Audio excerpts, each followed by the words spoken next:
Hello, welcome back. It's been 5 years since Mouse Madness, but now we have an even 64 films. Everyone ready for that? It's like we were made for this. Yes. Let's go over some introductions. I'm Wesley Hunt, one of the architects for this, and I'm still churning out this podcast 5 years later. I've been waiting for this basically since the last one ended. I'm Irish Husky. I am the other original co-host, and Mouse Madness Part 2 is going to be bigger than ever. I really cannot wait to get this thing started again.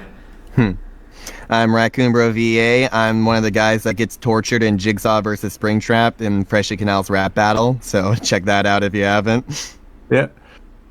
And I'm Yoda Jetsen. I'm hoping to get into writing and voice acting, and something I'm really proud of is Animationators and SquarePants are magic.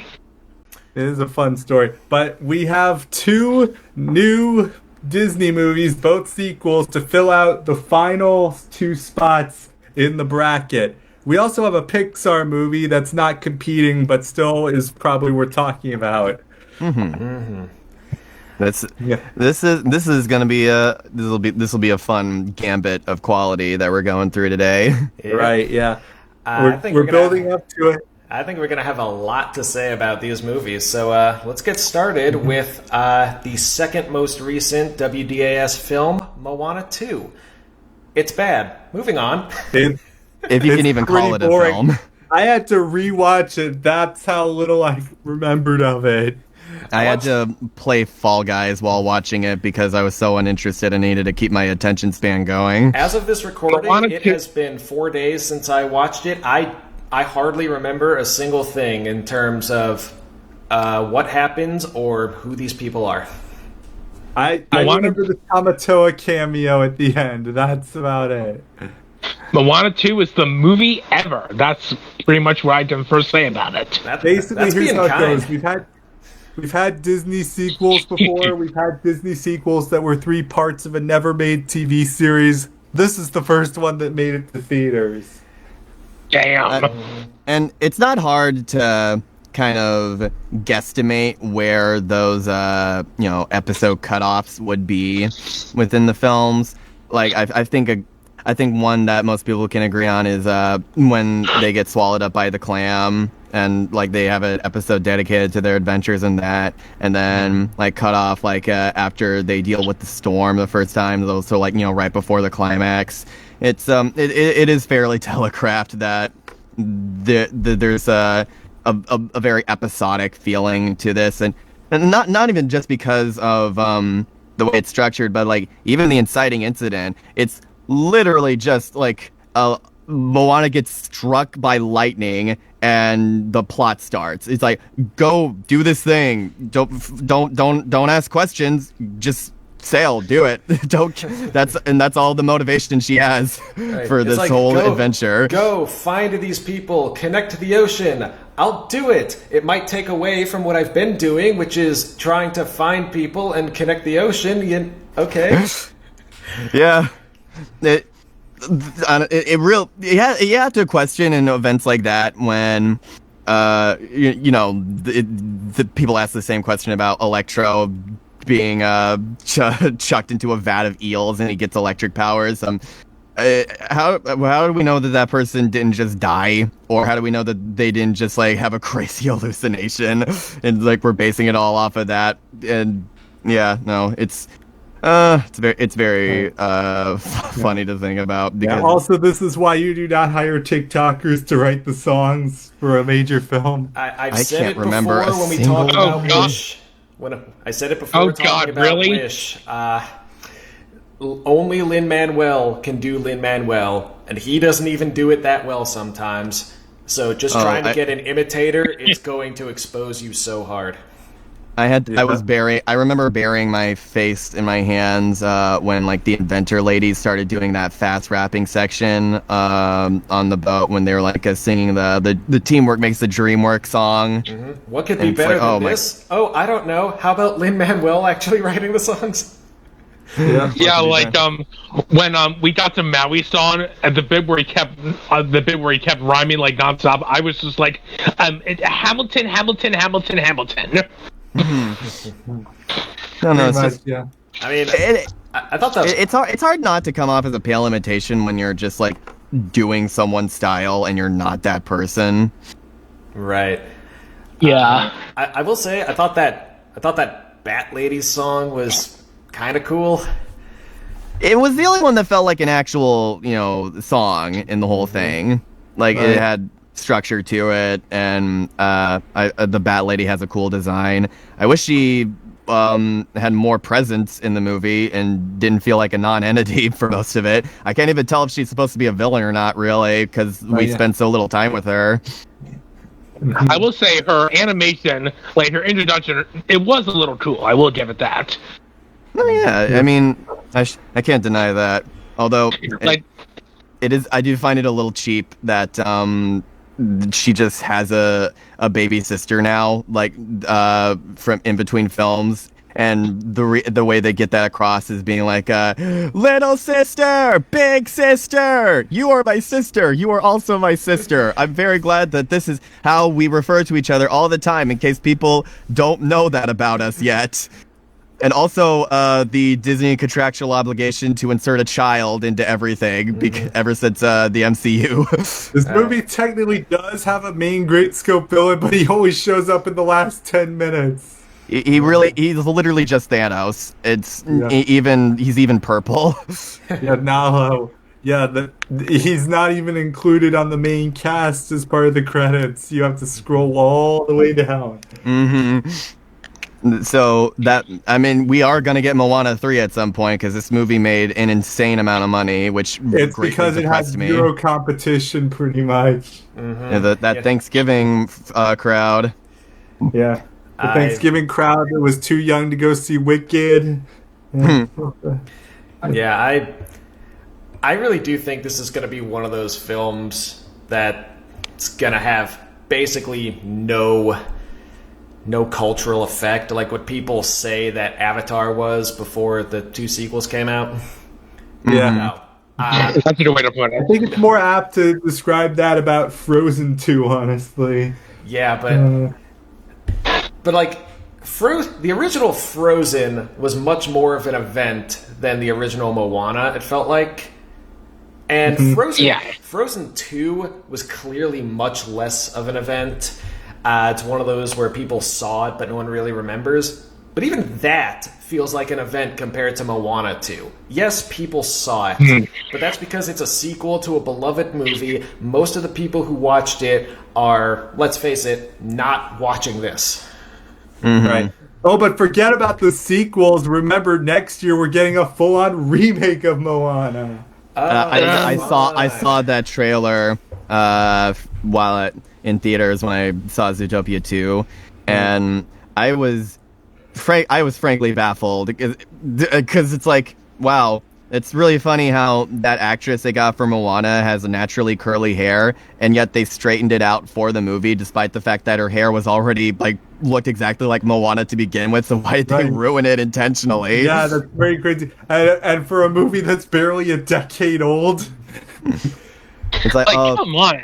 Dwayne Johnson, thank you so much for filming this trailer with your 2 daughters, and so that you can emotionally manipulate us into thinking that you're doing this for the kids. Because it's like, It's a pet project for The Rock. That's pretty much why I can think of it being made. Hey, look at my 2 daughters. Don't you guys think my daughters are adorable? Anyway, go watch the Moana remake. It's for the kids. It's 2 daughters. 2 daughters. It's just called 2 daughters. 2 daughters. Look, 2 daughters. I wonder if why. this is going to be the nail in the coffin for Disney remakes. We thought Snow White was gonna be it, but then the Lilo and Stitch remake. Then Lilo and Stitch remake made bank, so we thought Tangled was gonna be canceled, but it's still happening. It got uncanceled. What? It got uncanceled because Lilo and Stitch did so well. Yeah. Damn it.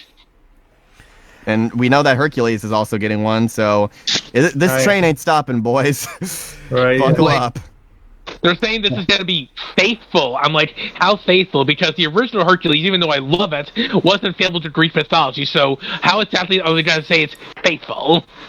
I hope that it's as faithful to Greek mythology as possible. I want them to traumatize those kiddies. Yeah, Megara dies in the original story. Pretty early in the story, too. Yeah. And we all know that most Greek mythology stories can be summarized by, well, Zeus was feeling horny today. Of course. Yeah, we're not even talking about Moana 2. Honestly, There's not much to write home about. There was a screaming goat joke in the movie. I can't think of anything else to say. this really is one of the most who cares movies. I genuinely don't think anyone who saw this as a kid is going to grow up thinking this was like one of their favorite movies. Not once they start seeing other movies. I wanted to like the crew that they got, but they were all just like so one note. I couldn't. It reminded me too much of like the Lightyear crew, where it's like I really do not care about any of these guys. They can be summarized with a single sentence. It's the grump, the goofball, the fanboy, and our main character. The quirky scientist. If I were to say something about the screaming goat, like. I thought it was just going to be like, when I heard you talk about it, I thought it was going to be like a goat. I'm like, well, okay. But then I heard it was that big green blobby Squidward head thing. I was just like, are you serious? I'm like, I swear, I have a crackpot theory that somebody in the sound design department at Disney is actually like trying to mess with people, because that's what it feels like, trolling at this point. Right. Yeah, I'm like, at least have a freaking goat in there. Like, it may not be the funniest thing ever, but at least have a goat, for Pete's sake. Yeah, we'll talk more about goats with a movie later down the line, because the portrayal is pretty stylish. Yeah, also, I'd like to point out the joke of Maui calling Moana a princess, and she's like, I'm not a princess, and Maui's like, well, a lot of people seem to think so, and the tattoo looks at the camera, and I just had to be like, shut up. Shut up. Yeah, you're milking God, I too hate much, this. You could have just I left hate it as this it so was. much. Stop trying to be Deadpool. Sometimes even Deadpool is annoying with that shtick. Just stop. The one thing I will say in this movie's favor is that, unlike something like Cinderella 2 or Beauty and the Beast 3, if you didn't know about the background going in, it almost feels like a cohesive movie. Almost. Yeah, to be fair, they do a fairly decent job hiding it. It's just the fact that it feels kind of disconnected, like more of the same. Of like, oh, time to go on another boat journey. Except now we have more characters this time, and they don't. And hey, we have a cute coconut sidekick. Yeah. It does follow a 3-act structure. Those other movies you mentioned had to have a frame story. That's right. But this one didn't need one. It did at least follow a 3-act structure. Now we have 2 animal mascots. 3 if we count the coconut guy, like Nick brought up. So congratulations, Moana 2. You're better than Beauty and the Beast 3. Oh, God. Can I say something? I fucking hate Hey Hey. I fucking hate the rooster so badly. Yeah, it's one of those characters where it's like, you're too easy to hate. You're not even like worth the effort hating. You kind of exist. I mean, like, the only thing I was thinking of when I kept seeing Hey Hey do some stupid crap was just KFC. Okay, give me some of that. Well, no, Hey Hey would taste disgusting. He probably has diseases of the brain. Not even good enough for Popeyes. I had Popeyes today, actually. That's a funny coincidence. How about that? Good stuff.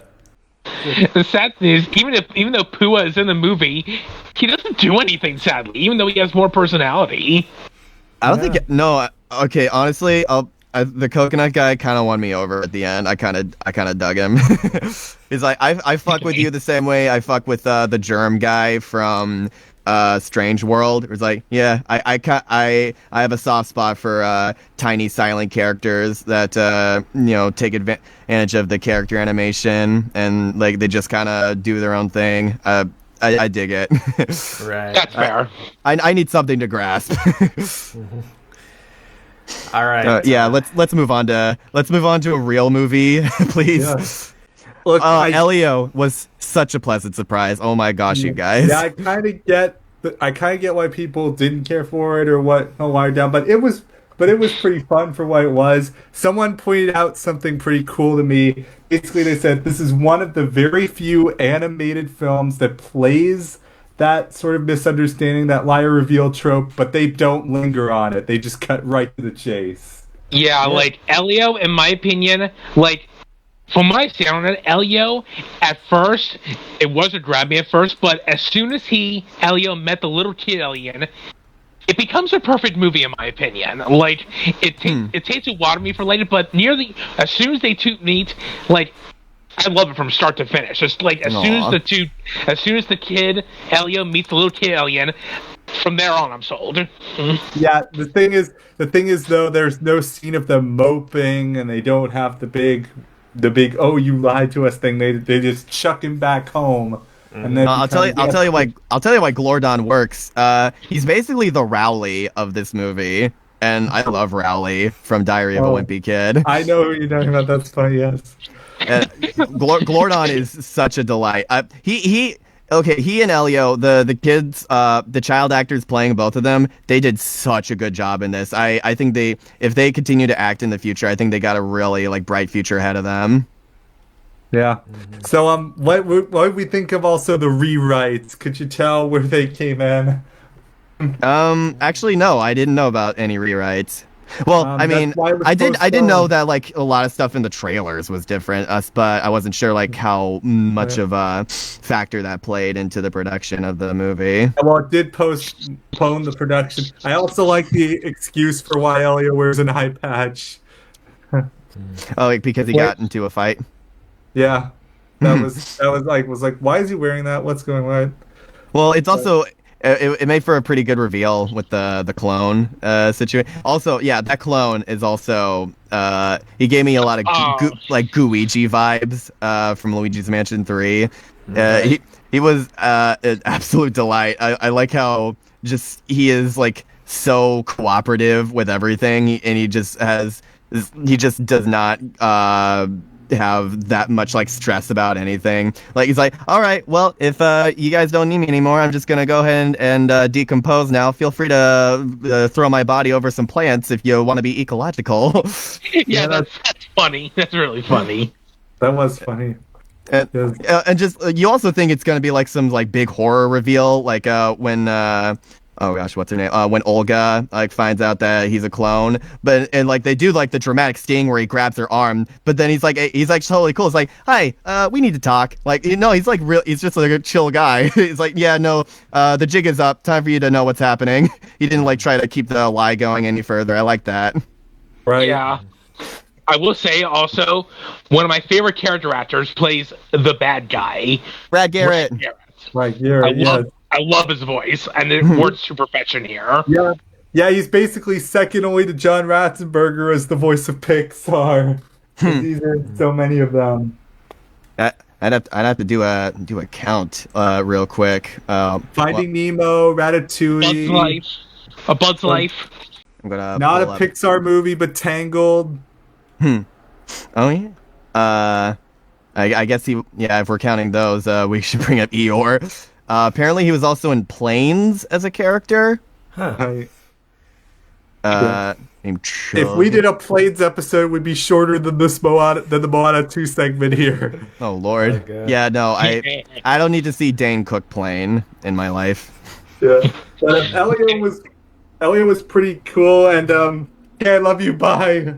That should become a meme. I'm gonna be honest. That ending part when they were headed back to Earth, and they removed the translators from him and Olga, and as their alien speech slowly started coming back, and they were all saying bye, I love you in all their different alien languages, that definitely choked me up. There was something really, really poignant about that, especially I really like how they took the theme of are we alone in the universe. They used that central idea and combined it with the more personal "you're not alone," and that especially felt clear in the scene with them getting help from all the different countries when they were trying to get through the debris field in space. Oh yeah, that was my favorite part of the movie. Where It was. I really liked the sound design a lot in that one, especially like when it was like dead silence for a little bit until like the radio like chatter started coming back on. It was really, really powerful stuff there, and it's something that I think kids need to hear. That like even if you feel alone in this crazy mixed up universe of ours, you're not alone, and never be afraid to reach out. And like Elio, like even like summed that up best, like about it's like, yeah, no, I'm gonna go back to Earth. Like I feel like I need to give it a better chance than I did before. It's like, oh yeah, I love that. That was really good. Right. Yeah, I think this movie did have a decent solution to the Fermi paradox. The aliens just don't care about us. I think the opening scene was also really strong as well. It felt like the right amount of like exposition and like slowly like letting us learn about the situation in a natural way, and especially seeing the way Elio was acting and like hiding from everything, and Olga explaining what was up to a friend. Like that felt like a very very like smart way to bring us in on the situation and not having it feel forced. And it was just having watched that like after Moana 2 made me think, man, this is what it feels nice to be watching a real movie now that doesn't feel like spelling everything out. Right. And they continued on. Hello, Aunt Olga, who is my aunt and not my parents because they are dead. Right. My parents are so dead. Yeah, but also I kind of think that Pixar undersold this one, which is kind of a shame. No, the marketing sucked. You know, Jared. Thanks to that, now I just want to see a movie where it just goes, "My parents are dead." Now I kind of want to see that just for diddles. I think I remember seeing a parody video of being like, "Hey, remember the scene of Simba crying over Mufasa's dead body? Well, for the next Lion King remake, it's going to be 2 hours of just that. He's just going to be crying and sobbing, and meanwhile the corpse is going to be decomposing, and you're just going to be sad the entire time for 2 hours straight." Oh, man. That was brutal.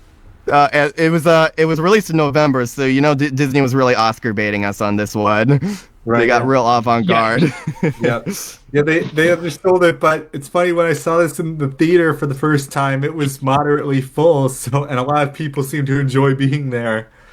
Yeah, this really is like Elio. I think it deserves a chance. Even if you think it looks like boring, like if the art style doesn't appeal to you, which like I get. I'm a little tired of that art style as well, but I do think it is worth giving a shot. And it works you here because of the simplification, but also the complexity of the aliens. Yeah, because it was a visual contrast to show how the aliens are above us. But add this to the streak of animated bombs of the 21st century I watched in theaters, like Treasure Planet and Home on the Range and Strange World and Ruby Gillman. And trying to think what another one was. There were more. Oh god, I felt so weird watching Ruby Gillman in theaters because I was like by myself and there were a bunch of families there, and I was like, man, and like as I'm watching it, I'm like, man, I do not belong here. This sucks. Yeah, that was pretty much my experience too. But yep, that's another. But yep, add Elio to the list. I take a little bit more pride in Elio. Managing to see that one. It's funny. This got overshadowed on the same day by a streaming release of all things. Was it K-pop Demon Hunters? That one for Oscar season. What was it? K-pop Demon Hunters? Like, I think that Olga certainly got better as the movie progressed. I like how in the second act she rescues what she thinks is the real Elio from that boot camp thing, and at first when we think that she really likes this clone, it turns out she's actually kind of suspicious of this clone, because it's not actually the real Elio. I actually thought that was a really good twist. Yeah, no, it was also it was a fun way of justifying the whole I'm like observing this person doing a thing. I'm misinterpreting what they're doing, and so because of that, I'm gonna have that motivate me to, like the Shrek misunderstanding of where he's like hearing Fiona talk about something different. Like him, like watching the her and the clone get along so well, and like just seeing that, like, yeah, no, that was a pretty good use of that trope. And because like at that point we don't know that she is suspicious of the clone, so we're kind of like right there with Elio a little bit, like, oh man, like, yeah, that looks that sucks, buddy. That's gotta be rough to think that your family vastly prefers a clone, like a perfect version of you. So that was a well done version of that trope, I think. Right? Yeah. Again, they cut to the chase with this one. They don't linger on the misunderstanding part. Two small nitpicks I have. They don't ruin the movie for me at all, but they are things that I noticed that are kind of funny. Since we're talking about the clone, there was the bit of him in the car where like his nose was bleeding, and it, he licks the blood. It's creepy because he's a clone. But then also there's the scene later where he's clipping the hedges and he cuts his finger off, but it's like all goopy and stuff, and he just puts it back on. So I'm thinking to myself, so wait, does he have blood or not? Was he just like making blood in the car scene, just for like effect? And then also another thing that I noticed towards the end, when he grab what's his name? Oh no, I went off the. Oh yeah, when Qui-Gon rips off his suit in order to help out his son. There was a very nice line there where he's like, sorry, I don't swaddle as well as your mother, and he's like, you did it perfectly, Dad. And it's like, oh, that's really sweet. But like they make a big deal about how it's very dishonorable for their species to take off their robot suits, and so it's supposed to be a big deal that he's doing that to save his son. But then he takes it off, and it's like he saves his son, and then it's not really acknowledged.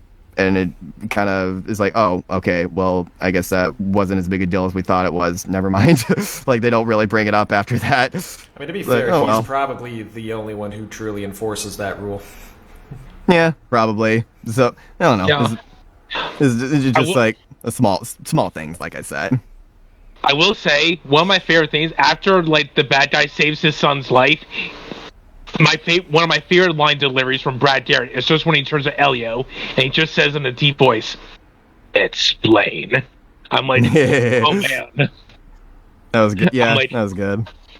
Like that was a great line. That was a great line read.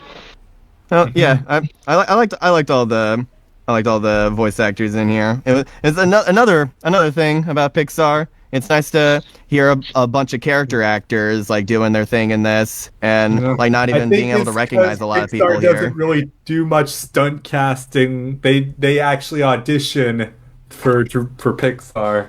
It's very nice to see, which obviously it's going to be very much in contrast to the next movie we talk about, where they really lean into the stunt casting to the point where it's pretty funny. But we'll get to that very soon. Yeah. Mm-hmm. So yeah, Elio, very fun movie, and also very sweet. It got me choking up towards the end. So check it out if you think you might, and if you think it'll interest you. Yeah. Are you guys ready to move on? Yeah, sure. You there, Nick? Yes, I am. Yeah, I'm here. I just kind of let you guys run with Elio because I'll be honest, when I rewatched it for this, it did not do as much for me nearly the second time as the first time. Fair enough. Yeah, that's okay. Fair enough. I do agree it's worth at least one viewing, but yeah, the art style just didn't appeal to me. I think the basicness of the story, especially at the beginning, if I already know what's going on, I think it really needs a good catch to keep me invested on rewatch, and I don't know, this one just didn't have that for me. I feel bad about that too. I do agree the movie deserved a lot better. I think to me, like, the catch of, like, it's an alien invasion movie, but it's about somebody who, like, is actively trying to get abducted the whole time, and it's like it's a big celebration moment for him when he does finally get abducted. Yeah, that was pretty funny. I laughed. Yeah, and, of course, you can never go wrong with Talking Heads needle drop. I don't know why, like, the way you said it reminded me of a line from Happy Feet where the Cedar kept saying, I'm an abductee! I'm an abductee! Remember that? Actually, no, I haven't seen that movie in a very long time. Anytime I always see someone getting, like space abducted by aliens, I always hear that one line, I'm an abductee! Is it that when he meets that bird with the tag on? Yes, that's the scene. Okay, I know what you're talking about now. Yeah. And now I just remember him saying alien abduction. Yeah, I love that. Yep. Now we go on to the main event, the latest entry into the $1 billion club. Zootopia 2. It took like a week for it to enter that club. Holy shiz. Yeah, it's on track to beat Najat at this rate. So at the time of recording, this movie has been in theaters in America for less than a month, and it has already grossed $1.273 billion. Already outgrossing the original, possibly outgrossing the original Frozen, but not Frozen 2. Not yet, anyway. That comes later. Right, but the secret is Zootopia always had a big market in China. Remember, Shanghai Disneyland got the Zootopia park. Right. Yeah. Hey, maybe with that, it will have a chance of catching up with Asia too. I kind of doubt it, but maybe. Only needs about $1 billion more dollars to get there. All we need is a giant Asura's Wrath style action scene where you're thinking the whole time, how are their computers not crashing from all the assets they have on screen here? Right, but we'll get to that if we ever do an Asia special. But Zootopia 2, we have pretty much everything back. We have the same directors, same actors, but it's not the same plot. They go in a unique direction. Yeah, this one is now that it takes place like a week after the first one, and because of that, it's a lot more focused on like the partnership between Judy and Nick now that they're on even playing field this time, and how their different personalities cause like natural friction between the two of them when trying to like work towards a common goal as police officers. Who was the voice actor who died?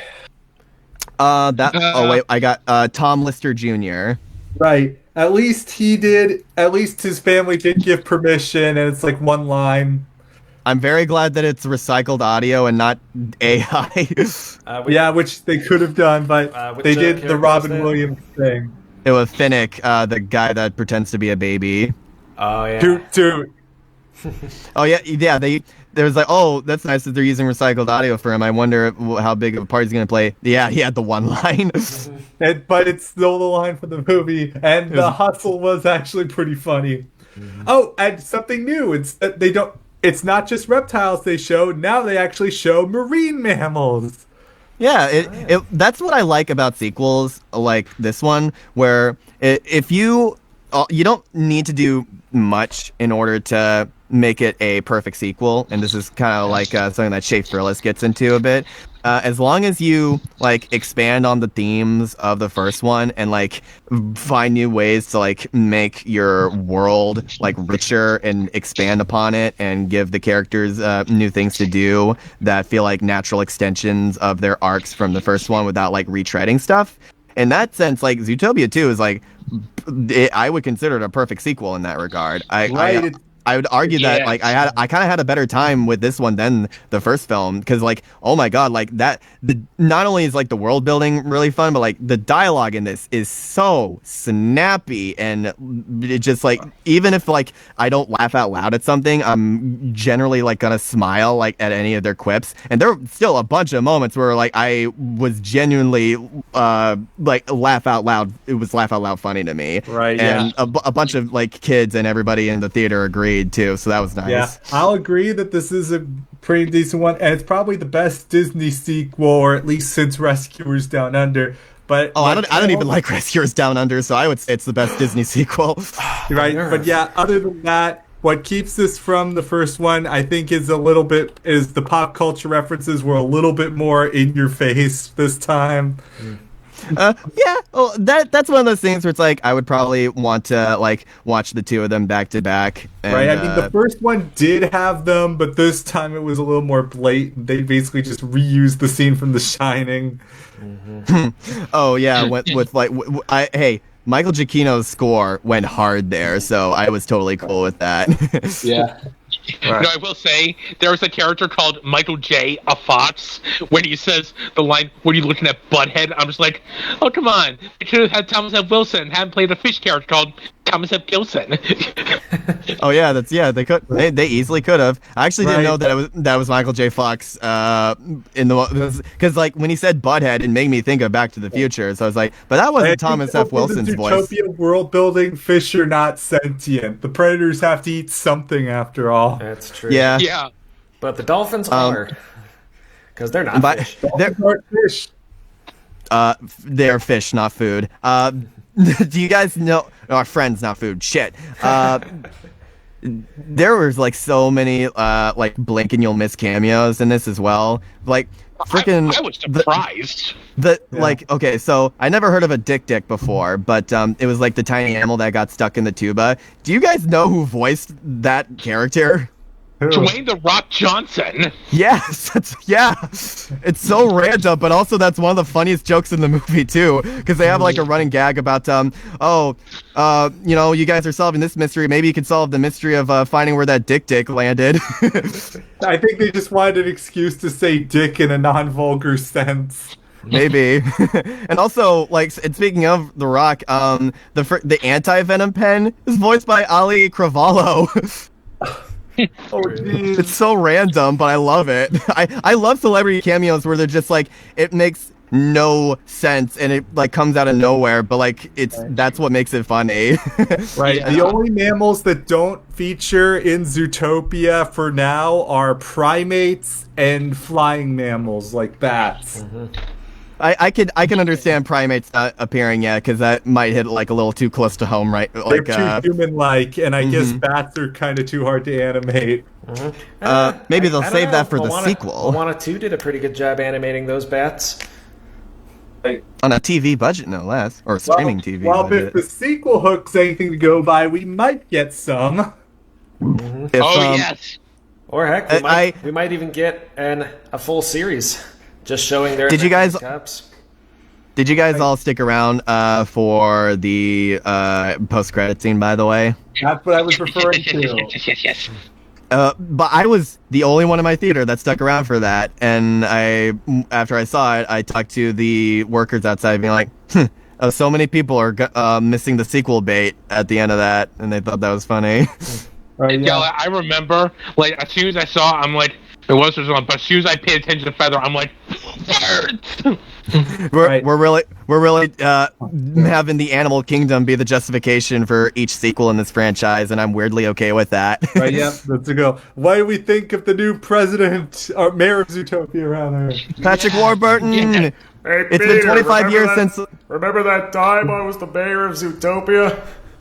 It's been 25 years since the last Disney role of his. It's so good to have him back, and I find it very strange that he gets away with quite a lot in this, because it's like, yeah, he does like come around and save the day at the end, but he also did let a lot of crime like happen. But it's like, yeah, he's the mayor now, so I guess he can pardon himself. Yeah, he's an actor turned politician. That's also fun. I definitely love that scene a lot, where he just like started doing his one-liners for real as like a callback to the movie Nick was watching at his apartment. Yeah, and I also love how we got to see like, I didn't see any like the behind the scenes footage until after I saw the movie, so I was like pleasantly surprised to see Patrick Warburton recording the lines like like it was like John Heater from that Pinocchio movie. I just want to hear him go. John Heater, weirdly the best performance in that film. Yes. Oh gosh, like there's so many other cameos. Like the Zebra brothers, they were played by WWE wrestlers, CM Punk and Roman Reigns. The latter of whom is going to be playing Akuma in that Street Fighter movie coming up. So Yeah. Oh my god, I love the joke like they always said they're zebras, but then at the end they find out they have the exact same name and they go, Zebros! Aw. I like the Chekhov's gun they had with Gazelle, where she's like, "I will remember this, sea bros," and then I'm so happy that they brought that back full circle by having them beat them up while during the burning mammals scene. Right. And also, I'm gonna say it now. Zoo is a much better song than Try Everything. I'm agree. gonna say it. I think that- they're about on equal footing with me. I think Zoo was actually co-written by Ed Sheeran. Oh yeah, Ed Sheeran was also in this movie, by the way, as a sheep that was getting sheared. Ed Sheeran. Boo! And I'm not making that up, by the way. Also, boo! Yeah, but also for the messaging here, the first one was about prejudice in all its forms. This one's sort of about historical revisionism. It gets even more real. Yeah, it was a great way to like keep the themes of the first film without being as over like heavy-handed about it as that one was, and like it felt it was nice to have like a lot more dialogue dedicated to just like them having conversations and fleshing out their personalities and not being as focused on like beating you over the head with a specific thing like racism bad, racism bad, racism bad. Right. It was nice to see them because like that's why I think I like this one a bit more, because like Judy and Nick's chemistry is like off the charts so good in this film, and like they have so many awesome like banter and bits like and the scene of them like both reciting all of the therapy lessons they learned to each other in their like big makeup moment. It was both really funny because of especially when Judy was like going a mile a minute saying so much shit like out the gate, like all of like laying out all of her problems, and I was just thinking in my head, man, I wonder how many takes that took Jennifer Goodwin to get through that whole line, because that was so many words like in a row. But also it was like so sweet, and then you had the beaver coming in at the end, being like, "By the way, guys, I'm alive." Nibbles was like a kind of the sleeper hit of this one for me. I was not expecting to love her as much as I did. Yeah. Although, speaking of Judy and Nick, I feel like you should address a little bit of an elephant in the room. Francine? I'm really glad that they're just... Huh? Francine? Oh, no, not that one. Yeah, don't... I'm glad that we're still getting elephant afraid of mouse jokes in this day and age. And I don't think that's one of those timeless gags that I don't think is ever going to go out of style. Yeah, but here's the thing. I like Judy and Nick more as just friends rather than a romance, personally. What about you guys? Same, I see honestly. that. I like how we had bits of like people assuming they were a couple, and we didn't get like the cliche. Oh no we're not, no of course not, no, they just both kind of roll their eyes and just go with it. Especially the like, oh, it's y'all's anniversary, and when they're on that walrus. And like he turns like the romantic Italian music on, and they both just kind of look at each other like. I think it's Bella Notte. Actually, they played the song. Well, what was the song?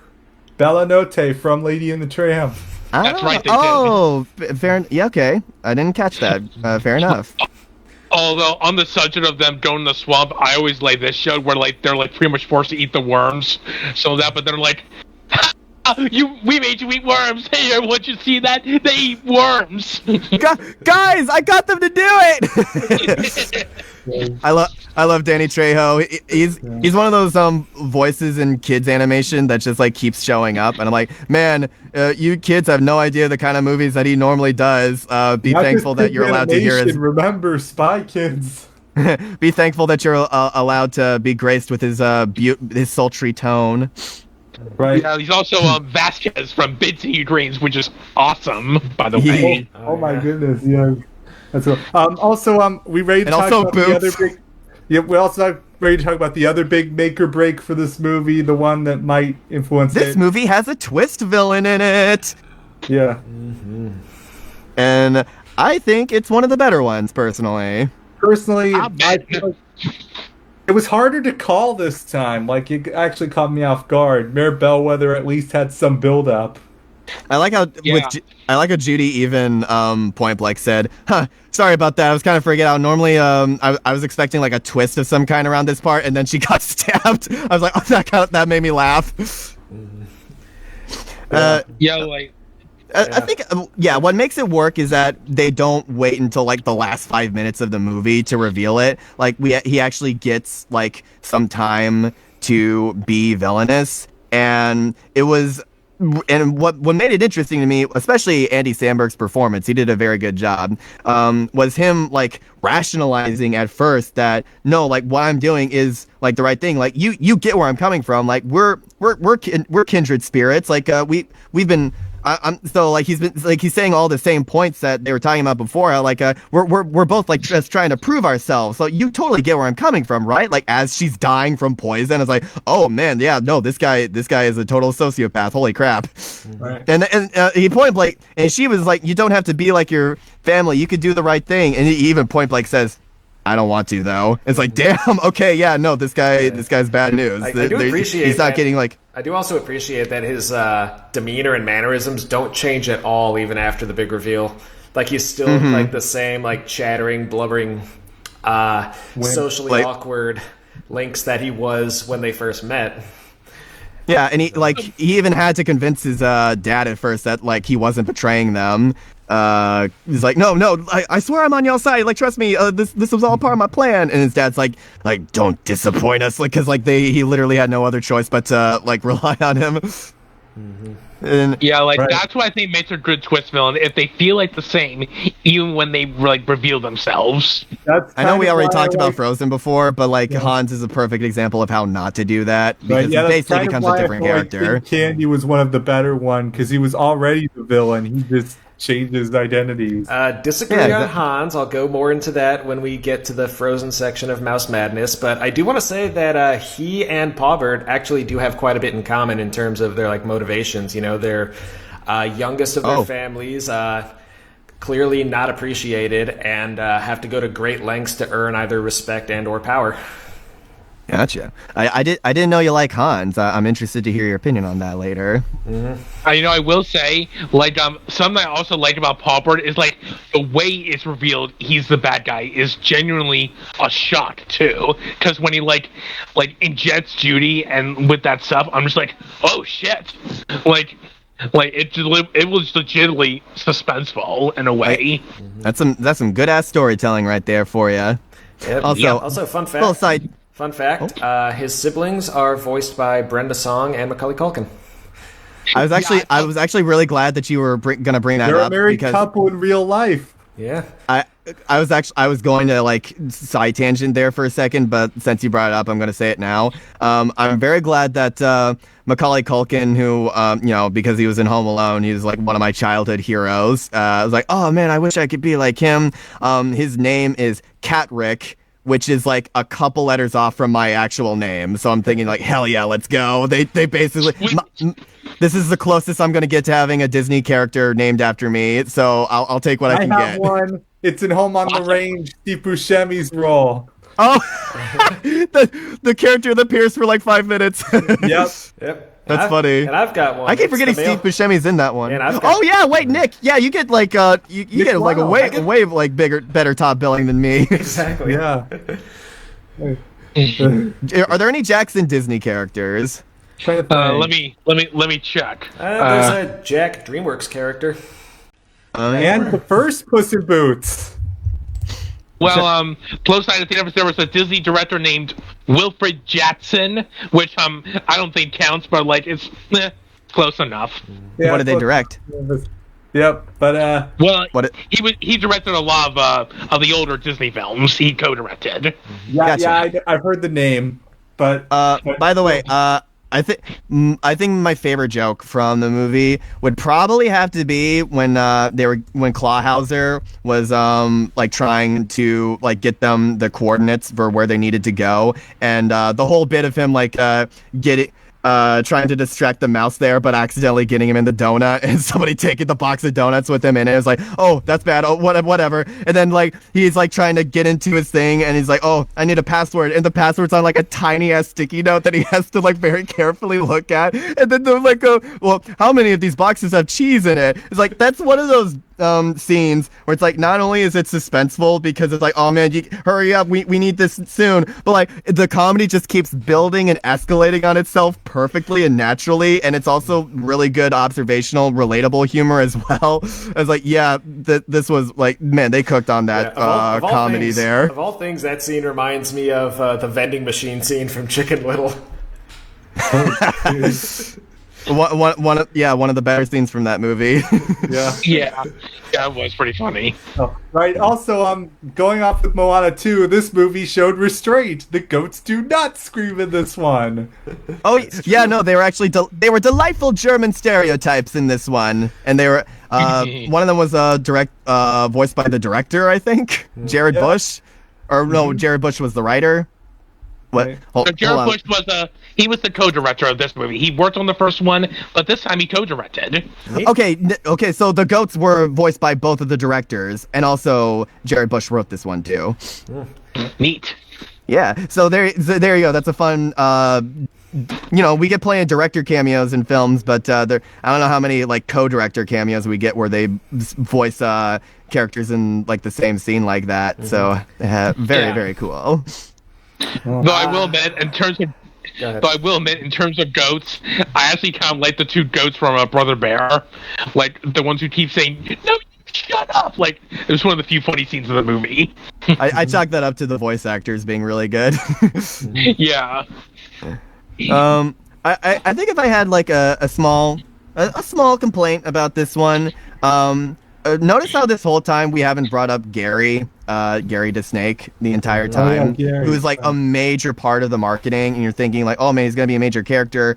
We don't spend enough time with him in this movie, and in my opinion, that kind of makes it harder to connect with him than other. But like, because like friggin' Nibbles the beaver, like the reason I love her so much is because like how much screen time she gets and all the like fun antics they get into. Like that's one of those that's one of those characters where you can tell that they were probably meant to be more of a one-off character at first, but then the writer just like had so much fun with them that they just put them in more scenes anyway, and just like because they were having so much fun writing them.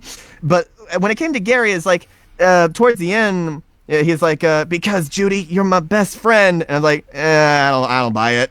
Sorry guys, y'all didn't spend enough time with each other for me to really buy it. Yeah, Gary, he didn't really do much. I was really disappointed. I like the scenes he was in. I like him as a character. I just wish there was more of him. Yeah. Especially he's voiced by Kihu. I don't know how do you pronounce his name. Kwan, recent Academy Award winner. Yeah, I love that guy. I was really hoping to hear more of him, but yeah, he has a really nice comeback story. If you've heard it. Yeah, Everything Everywhere All at Once. Thank you for that. And also Finding Ohana. He was down on his luck for a while before that. Right.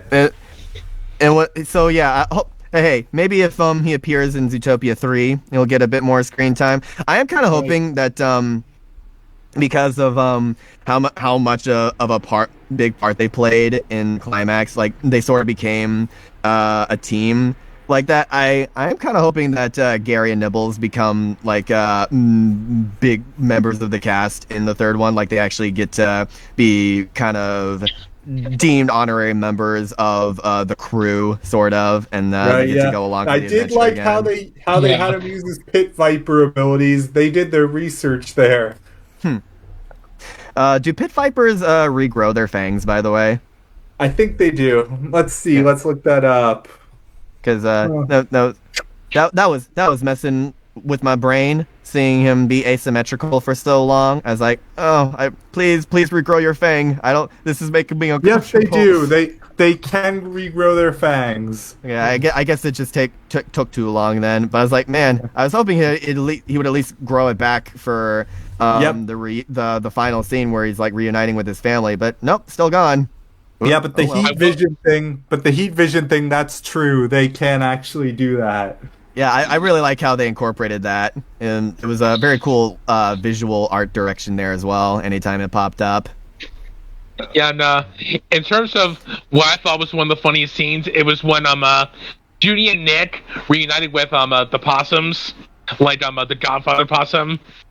Yeah, It was a shrew. Yeah, sorry, the shrew. Yeah, and we not only got to see his daughter, but his granddaughter too, and like.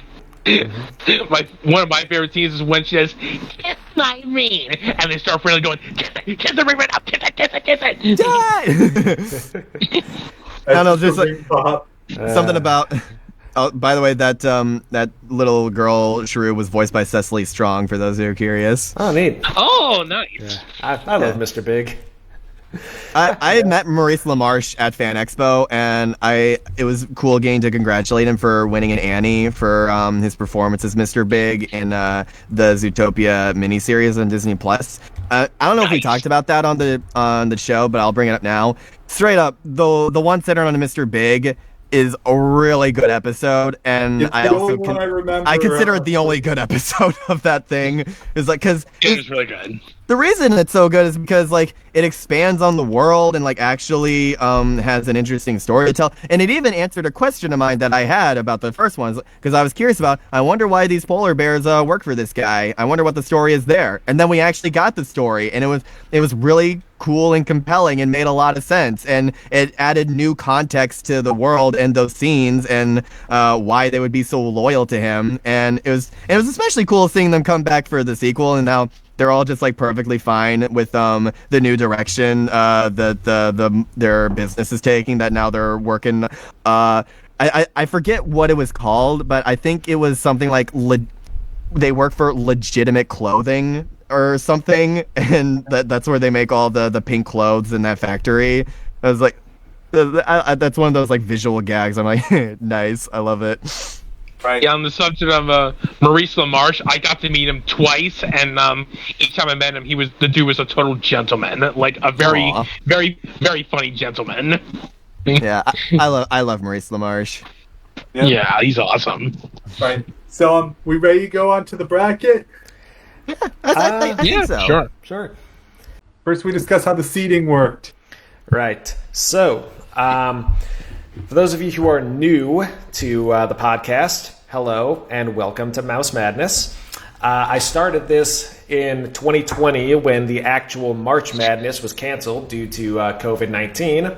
I thought it would be a good idea to make a March Madness style bracket with the Disney movies. Wesley helped me turn this into an actual podcast. Eventually, Carrick and Jackson joined as regular members of the crew.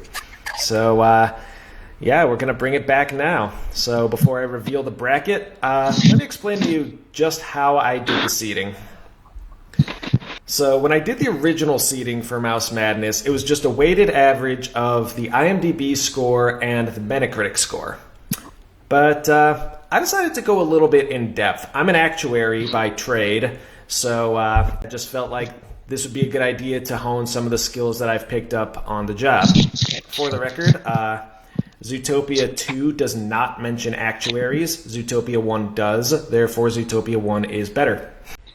So anyway, I am once again using the IMDb scores, but I'm also taking into account how many reviews they actually got on IMDb. Ah. And for Metacritic, it's a little bit more complicated. Metacritic gives you a critic score and a review and a user score.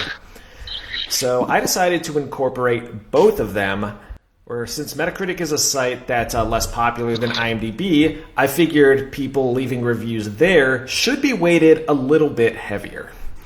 Because they're going out of their way to a more obscure site to leave their thoughts, and I just think it's fair to weight them a little bit more. Yeah, All we right. finally have a Metacritic number for Many Adventures, right? Yes, we do. So I decided to give the user scores an even higher weight than the critic scores. Critic scores are kind of there by obligation. You know, they kind of have to give reviews because that's their job. But just the average layperson going to a more obscure site to give their thoughts on a movie, I think that shows deeper connection than what you might do on IMDb, which you can just find anywhere. So, with that said, I took the score from IMDb and multiplied that by the number of reviews on IMDb to get like a total cumulative score. And then I did the same thing with Metacritic with the proper weights, and then I used that final number divided by the total number of reviews across both sites to get a combined score. But then I decided to take it a little bit further. See, in the actuarial profession, there's a concept called credibility. And the idea is that companies or customers with fewer members are a lot harder to predict because there's so little experience. So you have to weight their experience with a much larger pool. And I decided to do that with some of the movies that got a lot less reviews. For example, Saludos Amigos, I don't even think broke 10,000. Compare that to The Lion King, which has over 1 million reviews on IMDb alone.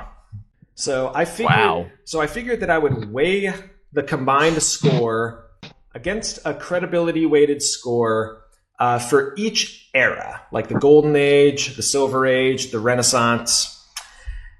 And it would essentially be a weighted average between the calculated score and the score from the larger pool. This way, a movie like, for example, Zootopia 2, which has relatively few reviews, it wouldn't be too affected by the variance that comes with a lower sample size. So that's basically how I did the scoring. For those of you who are less technically minded, I apologize if any of this went over your head.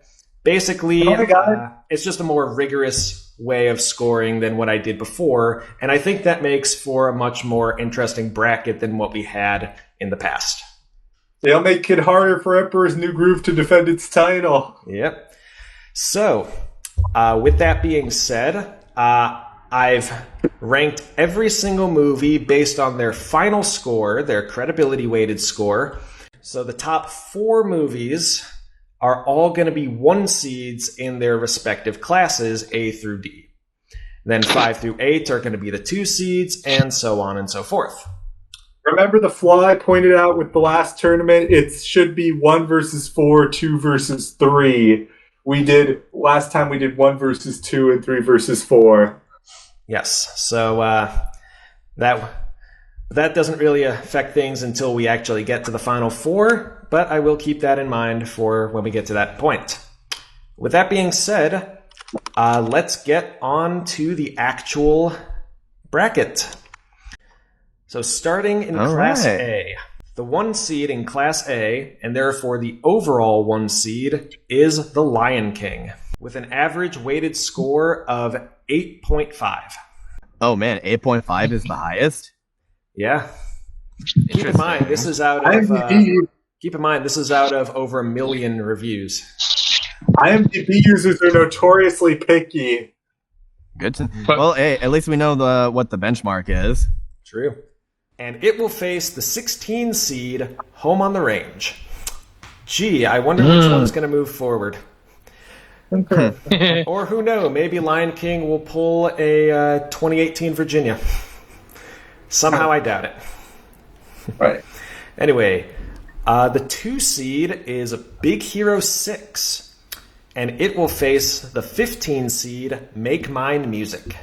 I didn't think Big Hero 6 is seated that high. I didn't see that coming. Yeah, that was a surprise for me too. I remember it being seated a lot lower last time. I think it was Metacritic that brought it up, or I think it's just because, looking at it right now, it seems that it's a pretty even score across all 3 sites, and that even score is pretty high.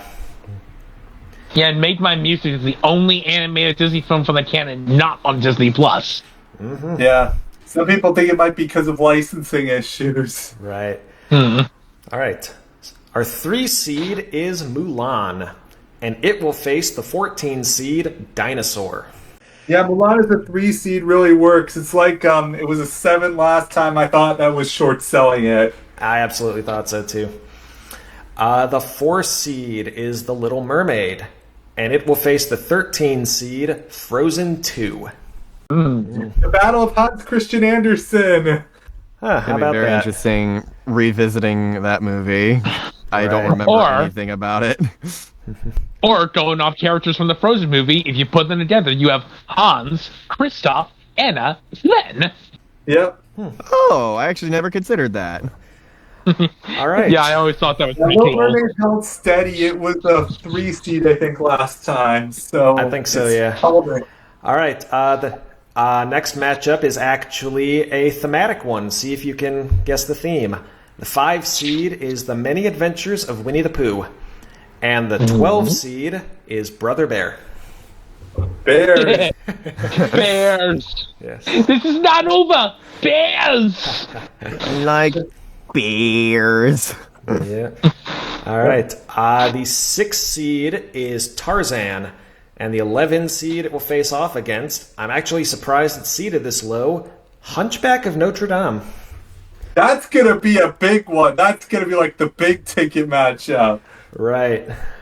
Fun. Yeah, I'm Yeah, like of all, like they talked about early round upsets, I could see this one being down to the wire. This is like it's even a these two 6-11. movies are like made- Those tend to be the ones with the most upsets. Yeah, these two movies are like made to each other. It's another one of those apples to apples type deals. Right. All right. Our 7 seed is Bambi, and it will face the 10 seed Fantasia 2000. Interesting. Oh, yeah. Finally, I can see the Fantasia movie. Yeah.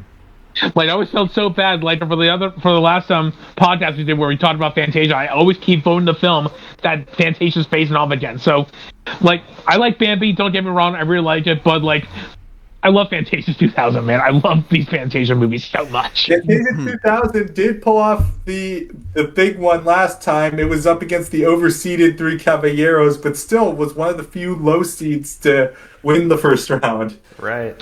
Okay. All right. And the final matchup from Class A, we have the 8 seed Raya and the Last Dragon against the 9 seed Sleeping Beauty. A little surprised that Sleeping Beauty is that low. Also surprised that Raya is that high. Yeah.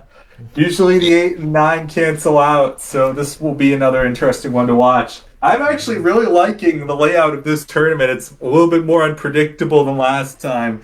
Last time, basically, the movies you thought would rank high did, but this one has a few surprises so far. Right.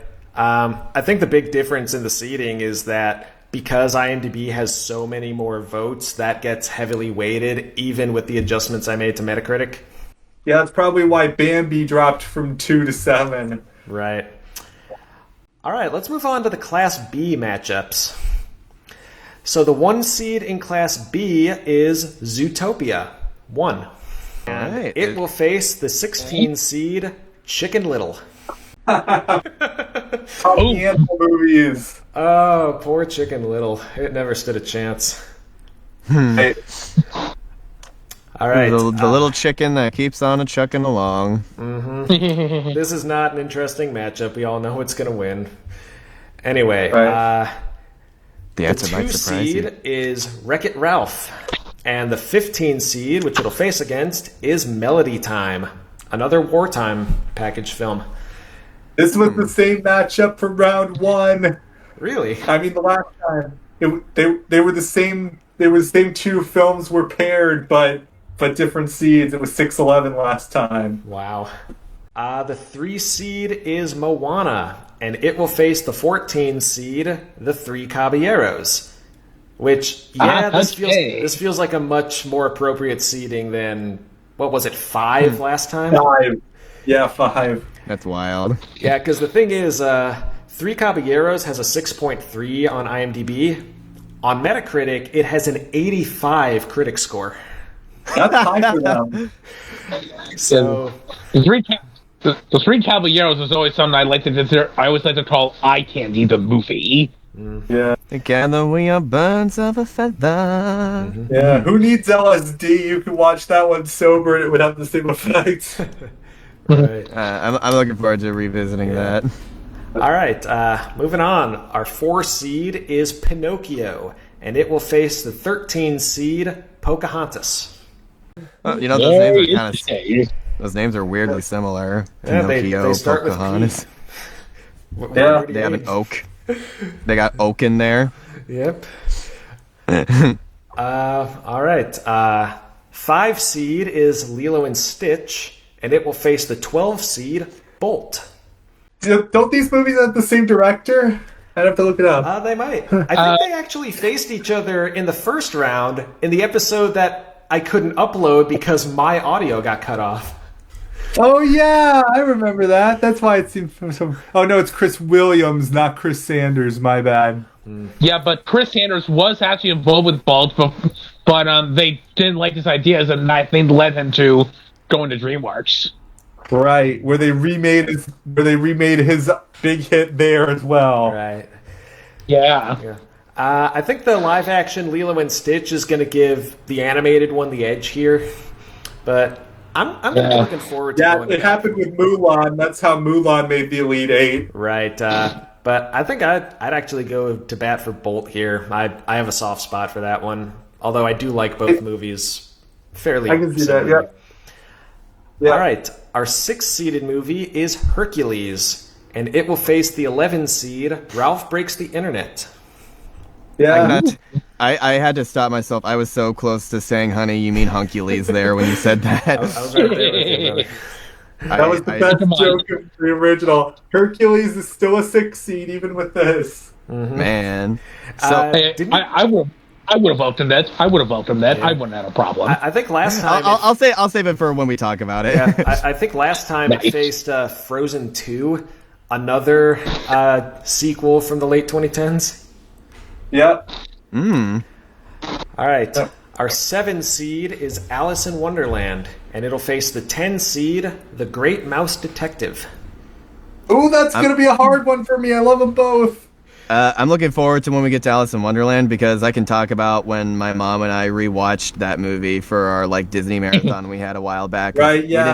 I'm thinking when we get to these, we'll do them after each round, after the votes have already happened. Yeah. Mm-hmm. Oh yeah, so that we're not able to influence the votes at all. Yeah. And we can get them faster now with your YouTube thing, Carrick. Exactly. I'm expecting an influx of subscribers soon because I'm about to post a really big video essay in a couple days. All right. Fresh voter base. And your voter base is so big, if even 1% of them turns out, that would be huge. I'm excited. All right. And now, our final matchup in Class B, we have the 8 seed Winnie the Pooh 2011 facing the 9 seed Fox and the Hound. Okay. Yeah, this is a more favorable matchup for Pooh 2011 because it got short sold last time. This is a little bit. Winnie the Pooh is actually one of the movies that benefited from my new scoring system because combined it had less than 50,000 votes between IMDb and Metacritic, and that's the cutoff I use for full credibility. So it was actually weighted against the total average from the the revival era, which had a higher average than its raw score. Yeah. Okay. Good for Winnie the Pooh because that's a delightful movie. Yeah, but it's got to face Fox and the Hound, and the people who like that movie love that movie. Yeah. I'm very curious to see which one will win. Right. All right. Like what an 8-man matchup should be: 2 equally matched, 2 evenly distributed films facing off against each other. Right. So at this point, we're already halfway there. Halfway there. Yeah. Okay, Class C. All right. Moving on to Class C, our 1 seed is Beauty and the Beast. And it's going to face the 16 seed Strange World. Hey, remember, Beauty and the Beast technically lost in the second round because we had open spaces back then, but I think this will be a more favorable matchup. Maybe it can finally win a game this time. Yeah. I mean, to be fair, it lost to the eventual champion. Yeah, no shame in that. No shame. Also at the same time, I think that was at a time when we were only getting 10 votes per matchup, so... Right. Things got a little, there was definitely voter creep towards the end of that one. So things will be a lot more consistent this time. Absolutely. Yeah, but I'm excited to see where this goes. All right. Our 2 seed is the original Fantasia, and it's going to face off against the 15 seed Moana 2. Wow, Fantasia and Beauty and the Beast in the same bracket. If they made the Elite Eight, that would be something. They could meet up in the division final. I mean, that'd be something to see. Yeah. All right. Our 3 seed is Snow White and the Seven Dwarfs, back where it all started. And it'll face the 14 seed, Fun and Fancy Free. Uh-huh. Cool. I don't even remember which bits are in that one. That's the one that just had the 2 shorts. Bongo the Bear and Mickey the Beanstalk. Oh gosh. Yeah. It's more likely you've seen Mickey and the Beanstalk on its own than Fun and Fancy Free. Right. Yeah, the one that's only people only know about it now because of the like slicing the bread meme. Yep. Donald crashed out. You know, funny enough, I actually first saw Bongo on VHS before shortly getting Fun and Fancy Free on VHS. Like, I actually remember just seeing Mickey and the Beanstalk just as part of Fun and Fancy Free, if I can be honest. I was the opposite. I saw Mickey and the Beanstalk from the Wonderful World of Disney cut with Ludwig von Drake as the host. Wow. Yeah, like I remember, I was kind of surprised hearing a different voice narrate Bongo, like Dinah Shore. Hey. All right. All right, moving on. Our 4 seed is Robin Hood, and it'll face the 13 seed, The Adventures of Ichabod and Mr. Toad. Yay! Interesting, Pringle. I think that Group C is the group of death. The top 4 seeds so far seem pretty good. Oh, then you're going to love this next one. The 5 seed is The Emperor's New Groove, The Last Champion. Defending champ. Here to defend its title. Yes, and it's going to have its first matchup against the 12 seed, The Rescuers Down Under. Oh, that one's gonna be tough. Oh man, I think last time it faced Ichabod and Mr. Toad. Yeah, irony. So they could face each other in the second round, given how my bracket is set up. Yep. All right, our 6th seed is 101 Dalmatians, and it'll face the 11 seed Atlantis: The Lost Empire. All right, nice. Funny enough, I almost thought you were going to say Aladdin because, funny thing, on the first release of 101 Dalmatians on video, it had the first ever official sneak peek of Aladdin. Really? Yeah. All right, moving on. Our 7 seed, Lady and the Tramp, and it'll face the 10 seed, The Sword and the Stone. Sword in the Stone, baby! You know me! You're like Sword the in the one Stone. guy I know who will stick up for that one, Wesley. It's the sleeper hit of this tournament, I tell ya. Yeah. Yeah, we'll see. All right, and closing off, our 8-seeded movie is Treasure Planet, and it's going to face the 9 seed, The Princess and the Frog. Oh, that one's gonna be so bad. That's gonna be so tough for me. Like 2 John Musher and Ron Clements movies. Look at that. Yeah, these two movies share a director. Again, Group C is the group of death. Yeah, this whole top half of Group C, I'm not seeing any upsets here. I really don't think anything is gonna. Maybe Princess and the Frog, but 9 beating an 8, that hardly qualifies as an upset. Yeah, but in fact it happens more often than not in the real March Madness. Wow. Yeah. All right, let's move on to Class D, the final set of pairings. The 1 seed in Class D is Aladdin. Okay. So, congratulations, Jackson. Your 2 favorite Disney movies are 1 seeds, and they could face each other in the Final 4. All right. And its first matchup will be against the 16 seed, the overall lowest rated film in this tournament, Wish. Oh, ouch. Yeah. I was going to add when we discussed Zootopia 2 that it felt like a better Centennial film than Wish because it's commemorating the 100th anniversary of Zootopia. Oh yeah, that's right. Yeah, and like Zootopia, I've heard is like the biggest. Zootopia 2, I've heard is like the most expensive film that Disney has made, like right now. Well, they're making it back in spades. Yeah. Yeah. Thank God they're making it back. Well, I don't know if I want to say. You know what? I'll just say that I'm glad it's doing well and leave it at that. Right. Yeah. All right. Our 2 seed in Class D is Tangled. And it's going to face off against the 15 seed Saludos Amigos. Aww. Yeah. Saludos Amigos okay. is that's such a cute one. Right. It's not even feature length. Right. Okay, the 3 seed in Class D is the Jungle Book. And it's going to face off against the 14 seed, the Black Cauldron. Whoa. Oh. Hey.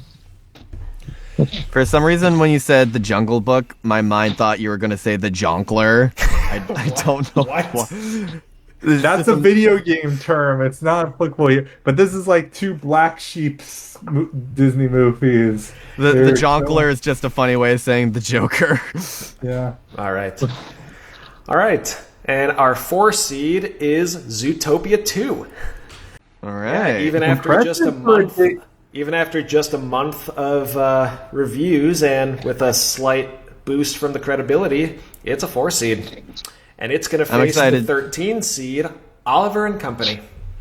Oh boy. Oh yeah. I'm Okay. very interested to see how far recency bias takes it. Yeah. Yeah. All right. And our 5 seed is Frozen.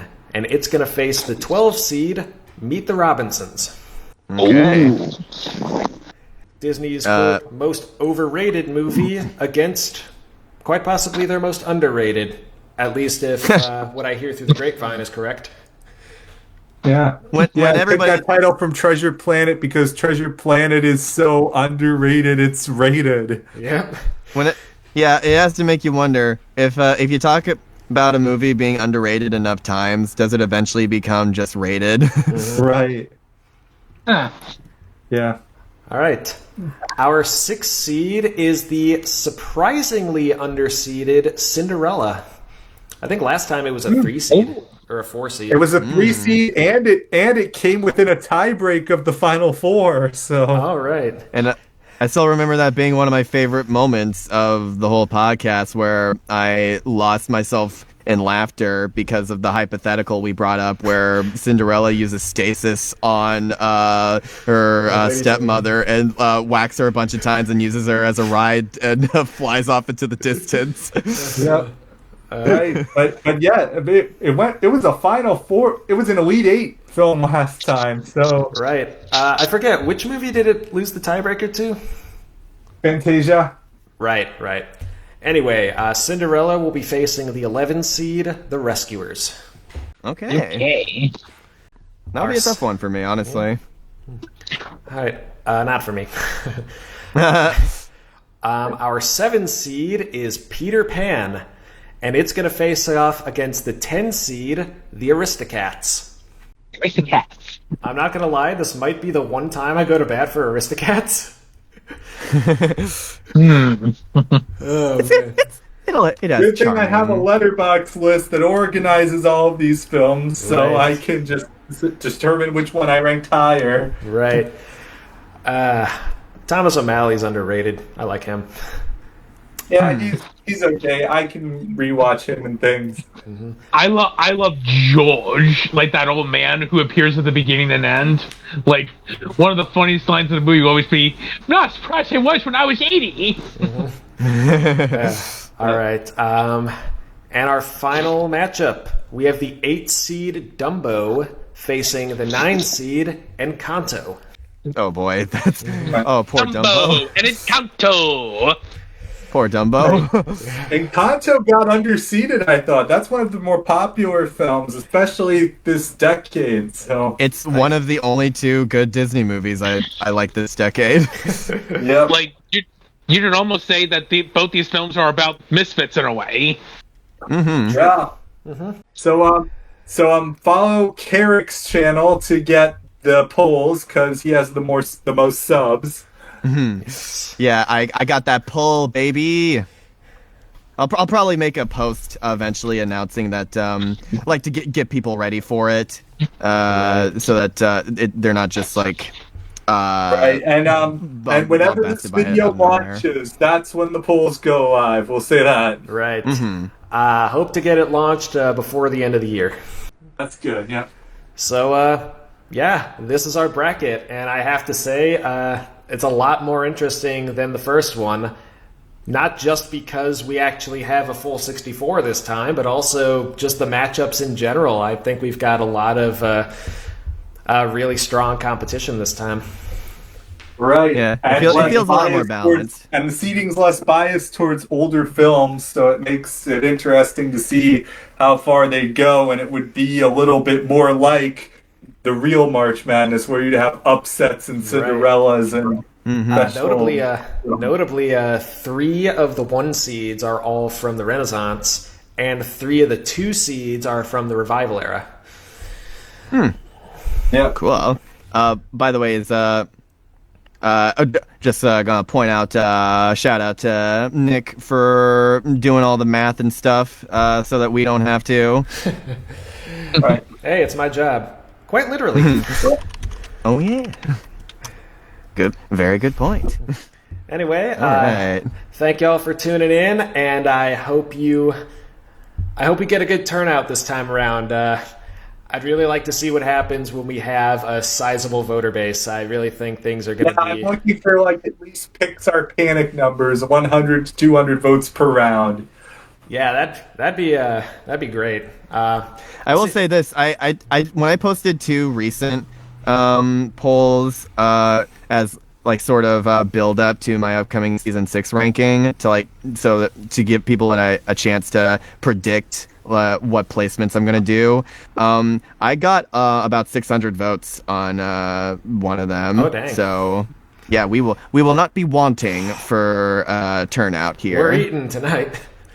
Yeah, we got voters on the menu tonight, boys. Yeah. All right. Yeah, I'm excited. Thank you for tuning in. Thank you for participating, and I hope you all have a wonderful new year.